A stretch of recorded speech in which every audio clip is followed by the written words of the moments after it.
Saudara, pertemuan Jokowi Prabowo sudah terwujud, lantas pertanyaan yang muncul selanjutnya adalah benarkah pertemuan Mega Prabowo akan benar-benar terwujud? Lalu seberapa besar peluang kader PDIP bakal masuk ke dalam jajaran Menteri Prabowo nanti? Kita akan bahas bersama dengan Direktur Parameter Politik Adi Praitno. Mas Adi, selamat sore. Kalau nanti memang pertemuan antara Prabowo dan juga Mega ini benar-benar bertemu, apakah ini kemudian jadi momentum PDI bergabung dengan pemerintahan Prabowo Gibran?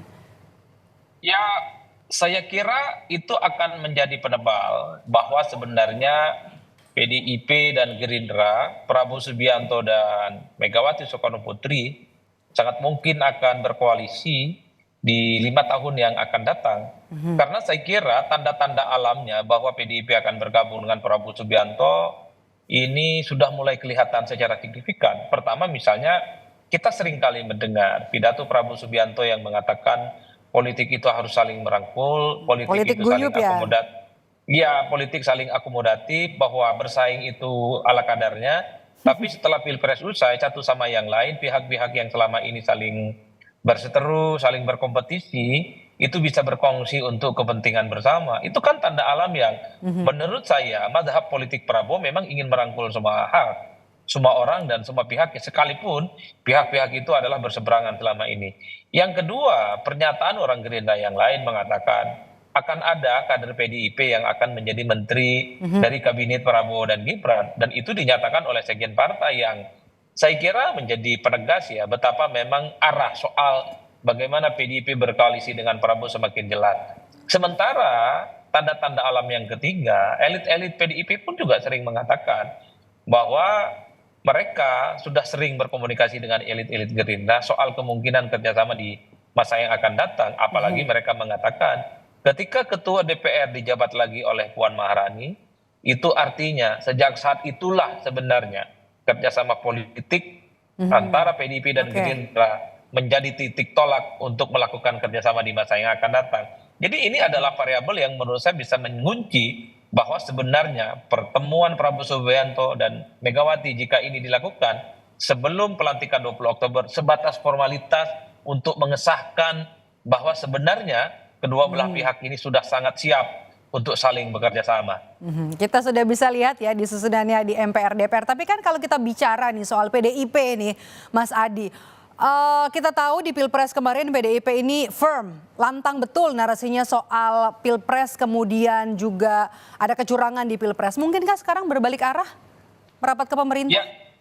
Ya, saya kira memang tidak bisa dibantah, Mbak Maidop ya, bahwa PDIP memang sepanjang pemilu di 2024 mengkritik betapa pemilu di 2024 ini dianggap sangat brutal, tidak fair, tidak netral, dan penuh dengan indikasi-indikasi kecurangan. Tapi kalau saya melihat rata-rata kecenderungan secara umum, setiap ada Pilpres yang kalah itu selalu menuduh bahwa pemilu itu tidak jujur dan tidak adil. Termasuk Prabowo Subianto ketika kalah Pilpres 2019. Melakukan hal yang sama, meski kita tahu setelah itu pihak-pihak yang biasanya menyerang bahwa pemilu itu tidak adil dan tidak fair sering menjadi bagian dari koalisi pemerintah. Saya kira bukan hanya PDIP, partai seperti PKS, kemudian PKB, seperti Nasdem, dulu juga adalah dalam banyak hal cukup konfrontatif menganggap pemilu di 2024 ini tidak adil. Bahkan mereka dalam banyak hal juga menolak gagasan-gagasan terkait dengan keberlanjutan Prabowo Subianto sebagai pelanjut Jokowi, menolak IKN yang dianggap ugal-ugalan, ini rezim infrastruktur dan seterusnya. Tapi pada akhirnya mereka juga berkongsi. Oleh karena itu bagi saya setelah Pilpres usai, maka konsolidasi mempertemukan kepentingan masing-masing itu dilakukan. Saya melihat titik temu koalisi antara PDIP dengan Gerindra, Megawati dan Prabowo itu adalah kepentingan politik bersama. Disitulah yang menurut saya di mana dua partai ini, dua belah pihak ini sebenarnya tinggal nunggu waktu untuk saling berkoalisi untuk disahkan segera. Jadi Anda melihat PDIP yang paling terakhir nih untuk balik arah ya? Sepertinya begitu. Apalagi sebenarnya kalau mau jujur PDIP sekalipun menuding pemilu itu dilakukan dengan cara-cara yang tidak fair dan tidak adil, secara personali mereka itu tidak pernah menyerang Prabowo Subianto. Yang mereka serang, yang mereka kritik itu adalah Jokowi dan Gibran Rakabuming Raka yang dinilai prosesnya itu cacat secara etik melalui putusan Mahkamah Konstitusi. Bahkan di berbagai kesempatan elit-elit PDIP mengatakan bahwa mereka tidak pernah punya persoalan apapun dengan Prabowo. Secara politik mereka itu tidak ada persoalan apapun dengan Prabowo. Yang mereka ada masalah itu dengan Jokowi, bukan Oke. dengan Prabowo Subianto. Jadi ini bisa dijadikan sebagai sebuah alibi betapa sebenarnya Kalau dengan kita lihat Prabowo rekam Subianto. jejak hubungan antara partai PDI Perjuangan dengan Pak Prabowo ya. Oke, kita bahas sekarang soal 3 nama yang beredar dari PDIP yang disebut-sebut bakal masuk ke dalam kabinetnya Prabowo. Ini adalah Oli Dondo Kambe, kemudian juga ada Abdullah Azwar Anas dan juga ada Budi Gunawan. Siapa yang kemudian paling besar peluangnya meskipun ini sebenarnya disebut langsung oleh Said Abdullah ya, 3 nama ini. Ya saya kira tiga-tiganya cukup potensial karena sosok-sosok ini adalah sosok yang dinilai punya kontribusi dan menjadi orang-orang di lingkaran penting PDIP. Sosok ini tentu telah melalui proses diskusi dan mekanisme yang cukup panjang. Karena kalau saya mempelajari PDIP dalam studi-studi politik misalnya, PDIP ini kan tidak gampang merekomendasikan orang. Jadi yang direkomendasikan itu adalah sosok yang dinilai pastinya dia merepresentasikan kepentingan partai, dinilai sebagai perwakilan partai, dan dia adalah replika dari politik partai. Jadi nama-nama ini kalau kita tracking satu persatu adalah sosok yang sangat identik dan teridentifikasi sebagai orang yang cukup matang di PDIP dan sangat dekat dengan Megawati Soekarno Putri. Jadi kalau betul bahwa PDIP itu dapat 3 jatah menteri, maka 3 orang ini sangat mungkin adalah nama-nama yang nantinya akan membersamai kabinet Prabowo Gibran di masa yang akan datang. Saya kira di situ, Mbak, konteksnya. Oke, kalau PDIP jadi bergabung, kalau kita kutip dari Mas Adi bilang tadi sebenarnya hanya sekedar sudah pasti sebenarnya kalau kita baca ya bergabung ke pemerintahan Prabowo Gibran nanti jangan lupa ada Gibrannya di belakang. Bagaimana positioning Jokowi? Ya, saya kira memang secara psikologi politik ya, jangankan Jokowi, partai-partai pendukung utama dari Prabowo pasti tidak happy dengan adanya partai-partai baru berkoalisi dengan mereka. Karena apapun pemilu itu kan ada jerih payah, tujuan utama adalah untuk jadi menteri dan mengakumulasi kekuasaan. Kalau tiba-tiba ada partai politik yang kalah pemilu juga dapat kekuasaan politik, maka partai-partai seperti Demokrat, kemudian seperti PAN misalnya, seperti Golkar itu pastinya tidak happy. Karena ada orang yang kalah pemilu, kalah pilpres, ikut serta untuk menikmati kekuasaan Tapi Mas politik. Aye yang terakhir pernyataannya bilang kalau itu adalah hak prerogatif, terima-terima saja. Oh, kalau itu persis, karena persoalan apakah PDIP akan diajak atau tidak, itu kan ada di tangannya Prabowo Subianto sebagai presiden terpilih. Jadi sekalipun partai-partai mendukungnya itu tidak happy, tidak Tapi sebenarnya nyaman, nggak happy, ada orang oke. baru ada di dalamnya, ya itu pasti akan diterima dengan lapang dada, karena mereka itu hanya partai pengusung, bukan partai utama. Oleh karena itu, secara alamiah menurut saya, Maido, partai-partai pendukung Jokowi, partai-partai pendukung Prabowo yang bersama di Pilpres 2024 tidak happy dan tidak mau ada partai yang kalah pemilu menjadi bagian dari kekuasaan politik mereka. Ini oke, kalau gitu kita baca soal nanti kalau pemerintah sudah berjalan, apakah peluang manuver baik dari partai dari PDIP sendiri ketika nanti di tengah pemerintahan Prabowo ataupun sebenarnya mungkin adakah soal kemungkinan atau peluang kans manuver dari partai pendukungnya Prabowo sebelumnya di Pilpres? Saya membaca 2 hal. Kenapa misalnya PDIP ada kecenderungan untuk dirangkul oleh Prabowo Subianto. Ini kan pertama untuk menjaga keseimbangan politik ya. Supaya partai-partai pendukung Prabowo Subianto ini juga mudah untuk dikendalikan. Kalau mereka bermanuver, sering melakukan resistensi, protes misalnya terkait dengan kebijakan-kebijakan Prabowo akan mengatakan bahwa Prabowo Subianto punya teman baru yang namanya PDIP, Partai Pemenang Pileg, suaranya juga banyak. Dalam konteks itulah keseimbangan dalam internal koalisi ini perlu dijaga dengan salah satunya memasukkan partai sebesar PDIP menjadi bagian yang ada di dalamnya. Karena dalam sistem presidensialisme multipartai secara ekstrim itu tidak ada koalisi yang kemudian bisa disebut sebagai permanen. Judulnya saja kadang koalisi, tapi seringkali partai-partai koalisi suka kritis, suka memprotes kebijakan-kebijakan yang akan dibuat oleh pemerintah. Dalam konteks itulah sepertinya memasukkan PDIP menjadi penting untuk menjaga keseimbangan secara politik di internal koalisi. Tapi yang kedua, ini yang saya kira menjadi kekhawatiran kita bersama. Kalau betul PDIP bergabung juga dengan Prabowo dan Gibran, maka nasib oposisi di masa yang akan datang pastinya wassalam.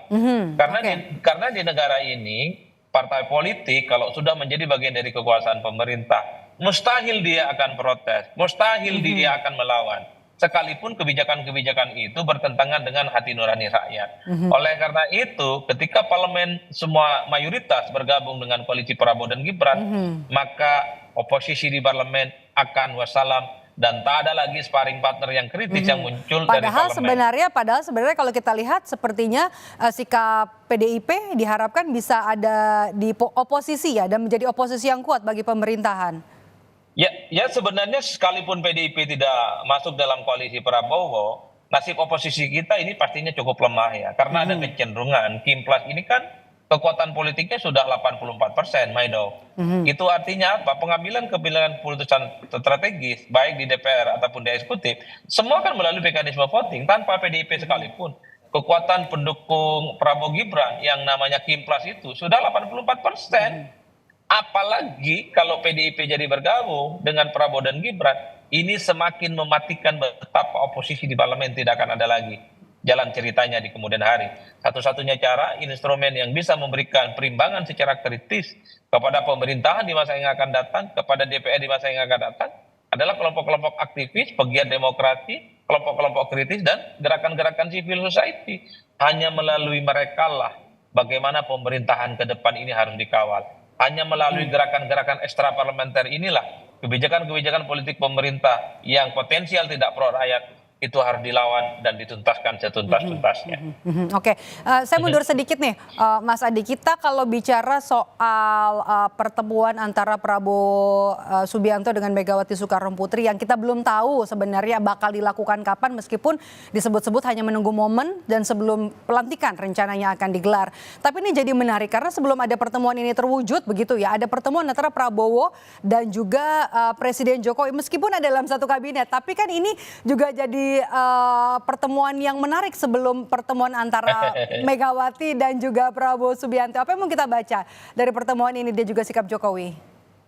Saya kira banyak hal yang bisa kita tafsirkan. Pertama, sepertinya pertemuan antara Jokowi dan Prabowo ini kan ingin menepis bahwa hubungan keduanya itu tidak akur, tidak mesra menjelang peralihan kekuasaan politik. Apalagi ada yang mengait-ngaitkan persoalan ini juga dengan akun Fufu Fapa sehingga kedua tokoh ini renggang. Foto ini ingin menegaskan bahwa Jokowi dan Prabowo itu yang mereka lihat adalah bagaimana membangun Indonesia ke depan, bukan lagi apa yang terjadi di masa lampau.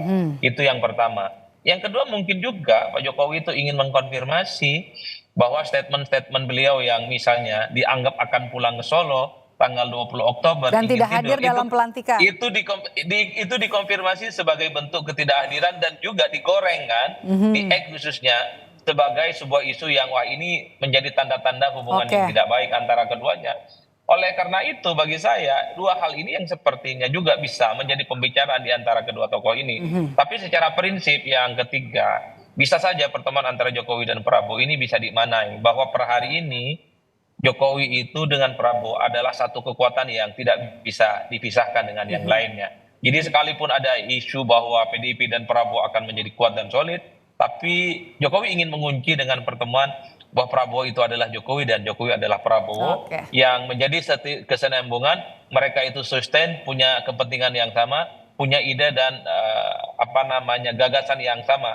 Bagaimana proyek-proyek mercusuar dan kepentingan politik bersama di 5 tahun yang akan datang sama-sama diakomodir untuk kepentingan bersama demi kepentingan mereka dan tentu untuk bangsa dan negara. Sepertinya itu pesan politiknya yang ingin disampaikan. Baik, terima kasih sudah memberikan ulasan di Rumah Pilkada hari ini, Direktur Eksekutif Parameter Politik, Mas Adi Praitno sudah bergabung bersama kami. Sehat selalu, Mas Adi.